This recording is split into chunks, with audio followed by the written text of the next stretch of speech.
I took my daughter-in-law's phone in for repair. One look at it, and the tech whispered, "You need to leave your house immediately." I handed Claire's shattered phone to the repair tech at Fix Tech Solutions and told him the 6-digit passcode. Screen replacement, right? The tech badge said, Brandon, 20-something, beard, wireless earbuds, took the iPhone 14 Pro and examined the spider-webbed glass. Should be ready in 2 hours, maybe 3 if we're backed up. That works. I'll grab lunch and come back. My daughter-in-law had asked me to get it fixed while my son Ryan was away on business. Simple favor. She dropped it in their driveway, cracked the screen so badly she couldn't use it, asked if I could handle it since she had a work deadline. No problem, I'd said. I'll take care of it. I went to the coffee shop next door, got a sandwich, read the news on my phone, came back 90 minutes later. The shop door was locked. The open sign had been flipped to closed, but I could see Brandon inside, moving frantically, phone pressed to his ear. I knocked hard. He jumped, saw me through the glass. His face was pale, sweat on his forehead. He unlocked the door, pulled me inside, locked it again behind me. "Mr. Graves," he whispered. His hands were shaking. "You need to see this, right now, before I call the police." My stomach dropped. "What's wrong? What happened?" He led me to the back counter. Claire's phone was there. Screen fixed, powered on, unlocked. "I was running the diagnostic after the repair," Brandon said. His voice was tight, scared, making sure everything worked. The touch screen, the cameras, the apps, standard procedure. "Okay." The Notes app opened. There was a file. I didn't mean to read it, but he stopped, swallowed hard. "Mr. Graves, you need to see this." He turned the phone toward me. The Notes app was open. A file labeled Timeline Final. I started reading. The floor dropped out from under me. "I'm Robert Graves, 67 years old, retired financial advisor. I'd spent 35 years helping people plan for their futures, retirement accounts, estate planning, insurance policies. I'd built a good life, paid off the house, set aside money for my wife Helen and me to travel. We had one son, Ryan, 34 years old, worked in pharmaceutical sales, made good money, around $140,000 a year, plus bonuses. Married to Claire for 3 years. She was a project manager at a tech company, also successful, also well paid. They lived in a nice townhouse in Bellevue, drove new cars, took vacations to Mexico and Hawaii. From the outside, they looked like they were doing great. But 6 months ago, things had started to feel off. Ryan had started asking strange questions at family dinners. "Dad, how's your health? Any issues with your heart? Your doctor checking everything?" "I'm fine." "Why?" "Just wondering. You're 67. Mom's 65. People your age, you never know. We're both healthy. Your mother walks 3 miles every morning. I play tennis twice a week." Right. But you have life insurance, right? Just in case?" "Of course. Why are you asking?" "Just making sure you're covered. You worked in finance. You know how important it is." Helen had noticed it too. "Ryan's been asking me about my memory," she'd said one night after they'd left. "Keeps suggesting I might have early dementia. I forgot the neighbor's name once, and now he brings it up every time we see him. He's probably just worried." "It doesn't feel like worry. It feels like, I don't know, like he's building a narrative." I'd dismissed it. Told myself Ryan was being overprotective, that he cared about us. But then Claire had asked me to take her phone in for repair, and now I was standing in a phone repair shop, reading a document that made my blood turn to ice. Timeline Final. Week 1, Documentation Phase. R continues meetings with Dr. Peterson. Ensure he documents H's memory issues in medical records. C schedules concerned daughter-in-law call with Dr. Chen, R's physician. Mention R's confusion and erratic behavior. Goal, establish medical history showing cognitive decline in both targets. Week 2 to 3, Financial prep. Confirm life insurance policies. H, trash 1.2 mem, R-800K. Transfer policies to new provider. R as primary beneficiary on H's policy. C as secondary. File completed 3/15. Open joint account at Pacific West Bank under R's name for transfer of estate funds post-incident. Current liquid assets. House plus savings plus investments. Plus estimated 2.8 matters. Total inheritance. Her 4.8 matter. Week 4, staging phase. R home alone. March 23rd to 24. Business trip canceled. Stay home. March 23rd, 11 p.m. Stage H's fall downstairs. Make sure R is first to find her. Call 911 from his phone. Basement stairs, 14 steps, concrete landing. Blunt force trauma consistent with fall. Previous dizzy spells on record with Dr. Peterson support accidental fall narrative. Week 6, secondary event. R will be devastated, isolated, not thinking clearly, per medical documentation. April 7th, evening, medication interaction. His heart pills, plus sedatives, plus alcohol, for cardiac event. He has history of confusion, per Dr. Chen. Easy to explain mixing medications. C finds him. Calls 911. Grieving widow. Tragic accident following wife's death. Week 8, estate settlement. Probate takes 6 to 8 weeks in WA state. Sell house immediately. Market value 1.4 million. We net 1.3 after fees. Transfer complete. Move to California. New life. Fresh start. No more pretending. Contingency plans. If R suspects anything, accelerate timeline. Stage accident immediately. If medical examiners question deaths, previous medical records support natural accidental causes. No physical evidence of foul play. If anyone challenges estate, we're the only family. No other heirs. Airtight. My hands wouldn't stop shaking. I scrolled up, found text messages between Ryan and Claire. Ryan to Claire. March 18th, 11:47 p.m. Dr. Peterson is perfect. He barely pays attention. I told him Mom's been forgetting things and he just wrote it down. Didn't even question it. Claire to Ryan. March 18th, 11:52 p.m. Good. Dr. Chen was easy too. I played the worried daughter-in-law, said your dad's been acting confused and erratic. He suggested a cognitive screening. I said we'd think about it. Now it's on record that we were concerned. Ryan to Claire. March 19th, 8:34 a.m. The insurance transfer went through. If Mom dies first, I'm primary beneficiary. If I die, you get everything. Clean. Claire to Ryan. March 19th, 8:41 a.m. And if your dad has an accident after your mom, we inherit everything. The house alone is worth $1.4 million, plus his retirement accounts, plus both life insurance policies. We're set. Ryan to Claire. March 20th, 10:15 p.m. I've been thinking about the timeline. We do Mom first. Basement stairs. Late at night. Dad finds her. Calls 911. He's devastated. Lost. Not thinking straight. Then 2 weeks later, he accidentally mixes his medications. Takes too many heart pills. Maybe drinks too much. Cardiac event. Done. Claire to Ryan. March 20th, 10:22 p.m. 2 weeks feels fast. What if people suspect? Ryan to Claire. March 20th, 10:28 p.m. They won't. Everyone knows how much he loved her. Grief can kill people. It's documented. And we have his doctor saying he's been confused lately. It's the perfect cover. Claire to Ryan. March 21st, 7:03 a.m. I'm nervous. What if something goes wrong? Ryan to Claire. March 21st, 7:11 a.m. Nothing will go wrong. We've planned everything. And babe, we need this. Your student loans are $85K. My credit cards are maxed. We're drowning. This is our only way out. Claire to Ryan. March 21st, 7:18 a.m. You're right. We don't have a choice. They've lived their lives. They're old. We're young. We deserve this. Ryan to Claire. March 21st, 7:24 a.m. Exactly. They were going to leave it to me anyway when they died naturally. We're just accelerating the timeline. That's all. I couldn't breathe. Couldn't process what I was reading. My son, my only child, the boy I'd raised, the man I'd helped through college, the person I'd trusted with everything. He was planning to murder us. For money. Brandon grabbed my shoulder. Mr. Graves, look at me. I looked up. My vision was blurry. Was I crying? We need to photograph everything, Brandon said. Then I'm calling the police, and you need to get out of your house. Right now. Today. You can't go back there. My wife, Helen, she's home.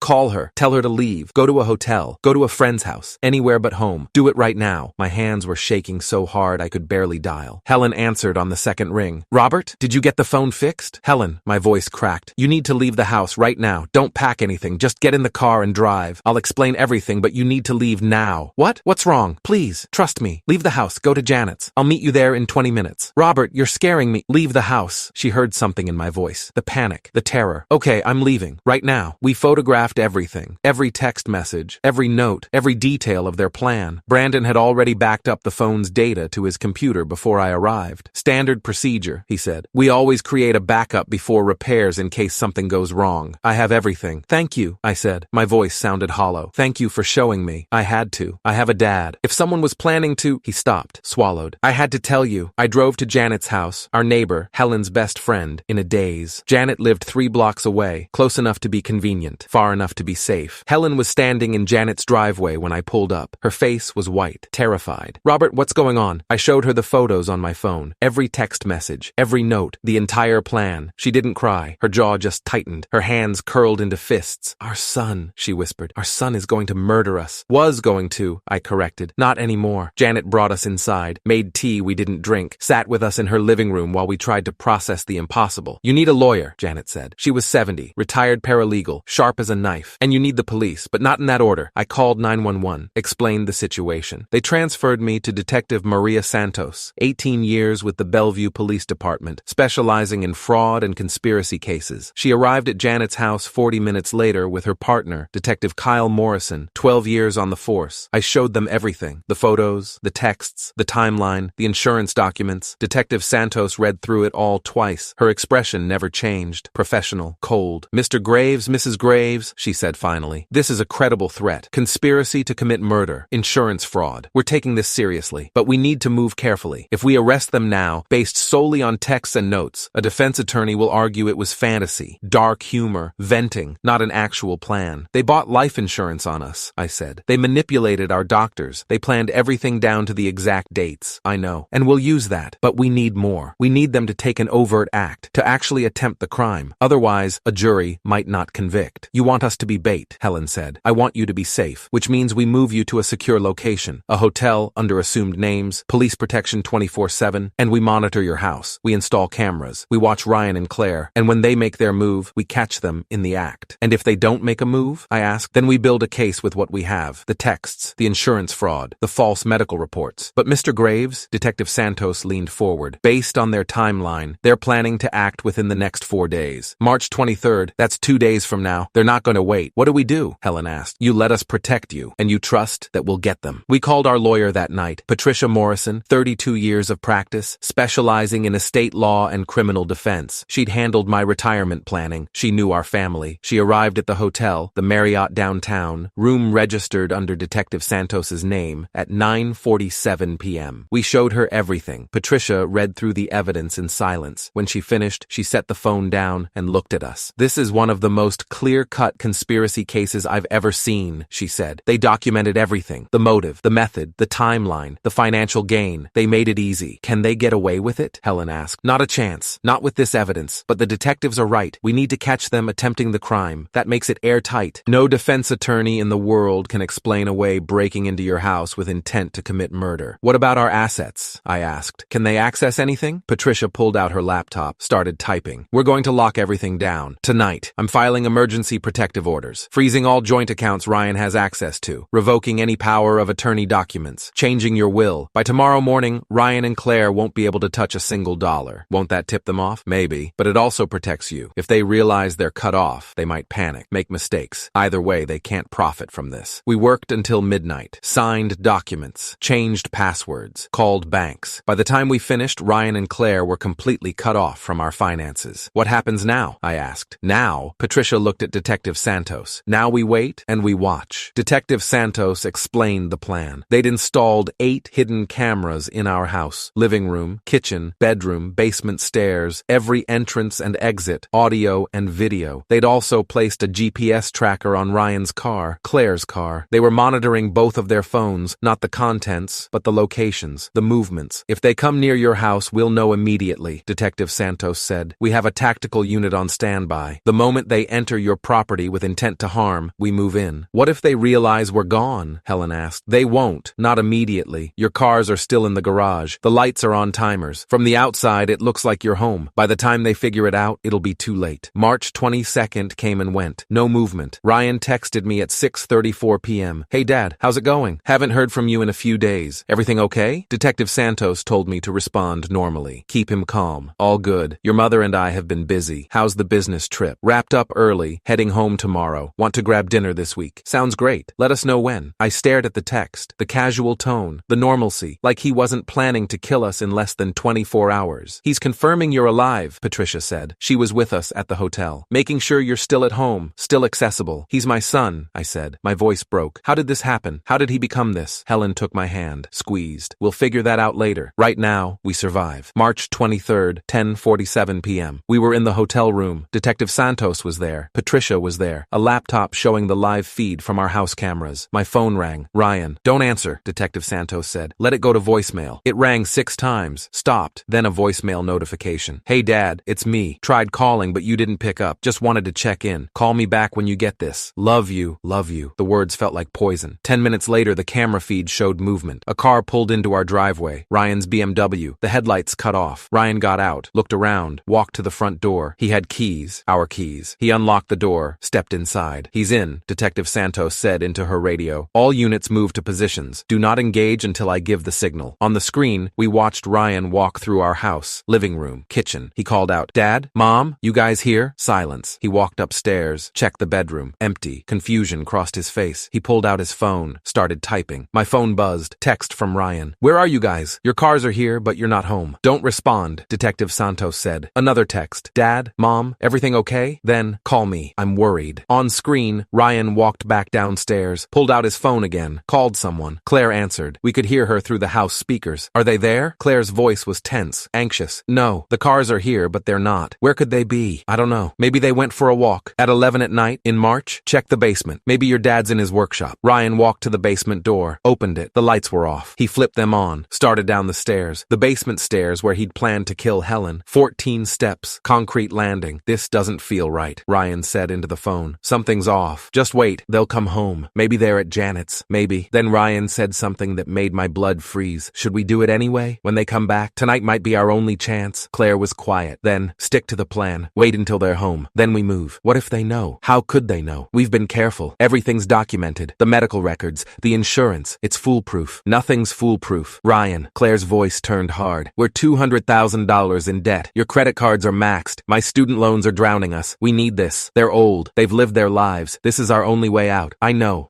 You're right. So we stick to the plan. We wait. And when the moment's right, we act. Okay, I'll wait. Ryan walked back upstairs, sat on our couch, turned on the TV. He's waiting for us, I whispered. Good, Detective Santos said. Because we're waiting for him. At 12:17 a.m., Ryan's phone rang. He answered. Claire, what's up? I can't sleep. I'm thinking about this too much. What if something goes wrong? Nothing will go wrong. But what if the medical examiner questions the fall? What if we've been over this 100 times? Your mother's doctor has documented memory issues, her dizzy spells. The fall is completely consistent with someone who's having cognitive problems. He said, your mother, like Helen, wasn't related to him, like she was someone else's problem. And your dad? He's documented as confused, erratic. The medication interaction is textbook. Nobody will question it. When do we do it? Tonight was supposed to be Mom, but they're not here, so we'll wait. Maybe tomorrow night, or this weekend. The longer we wait, the more chances something goes wrong. I know. But we have to be smart, patient. This has to look natural. They talked for another 20 minutes, discussing details, backup plans, exit strategies. The police recorded every word. At 1:34 a.m., Ryan finally left our house, got in his car, drove away. Detective Santos waited 5 minutes, then said, that's enough. We have conspiracy. We have intent. We have him inside your home discussing the plan. Let's move. They arrested Ryan at his townhouse at 2:17 a.m. He was in his pajamas. Claire was in the bedroom doing her nighttime routine. Detective Santos showed them the warrant. Ryan Graves, you're under arrest for conspiracy to commit murder, attempted murder, insurance fraud, and filing false medical reports. Ryan's face went white. What? This is insane. I didn't. Save it for your lawyer. You have the right to remain silent. Claire came out of the bedroom, saw the police, started screaming. What's happening? What's going on? Claire Graves, you're also under arrest for conspiracy to commit murder, insurance fraud, and filing false medical reports. We didn't do anything. Claire's voice was hysterical. This is a mistake. We love Robert and Helen. They're family. Detective Morrison pulled out his phone, played the recording from that night. Ryan's voice. Should we do it anyway? When they come back? Tonight might be our only chance. Claire's voice. Stick to the plan. Wait until they're home. Then we move. Claire's face crumpled. That's not. We were joking. You were planning to murder your in-laws for insurance money. We have the texts, the notes, the timeline, the false medical reports, and now we have audio of you discussing the plan while inside their home. You're done. They took Ryan and Claire away in handcuffs. The trial was 6 months later. Claire tried to make a deal, testified against Ryan, claimed she was manipulated, that Ryan was the mastermind, that she was afraid of him, but the texts showed otherwise. She'd been an equal partner, equally calculating, equally willing to commit murder. The prosecution, Assistant District Attorney Jennifer Walsh, 21 years of trial experience, presented everything. The texts, the notes, the timeline, the insurance policies, the false medical reports, the audio recordings from March 23rd. Ryan's defense attorney, Thomas Price, expensive, well-known, tried to argue the texts were fantasy, dark jokes, that Ryan never actually intended to hurt anyone. Then why did he break into his parents' house at 11 p.m. and discuss killing them? Ada Walsh asked. Why did he manipulate their doctors? Why did he change their insurance policies? Why did he make detailed plans about how to stage their deaths? The defense had no answer. The jury deliberated for 3 hours. Guilty, all counts. Sentencing was 3 weeks later. I sat in the courtroom while Judge Patricia Hernandez, 32 years on the bench, reviewed the evidence. Mr. Graves, you planned to murder your parents for financial gain. You manipulated medical professionals. You committed insurance fraud. You violated every bond of trust that should exist between parent and child. Ryan stared straight ahead. No emotion, no remorse. I'm sentencing you to life in prison without the possibility of parole. Claire got 25 years for her cooperation. After the sentencing, they led Ryan away in shackles. As he passed our row, he stumbled. The bailiff steadied him. Ryan looked at me. His eyes were empty. I stood up, walked to the courtroom railing where he stood. I raised you, I said quietly. Loved you, gave you everything I had. He said nothing. And you were willing to kill us for money. We would have left you anyway. The bailiff started to pull him away. Ryan's mask crumpled. cracked, just for a second. I needed it now, he whispered. Not when you died naturally. I needed it now. Those were the last words my son ever spoke to me.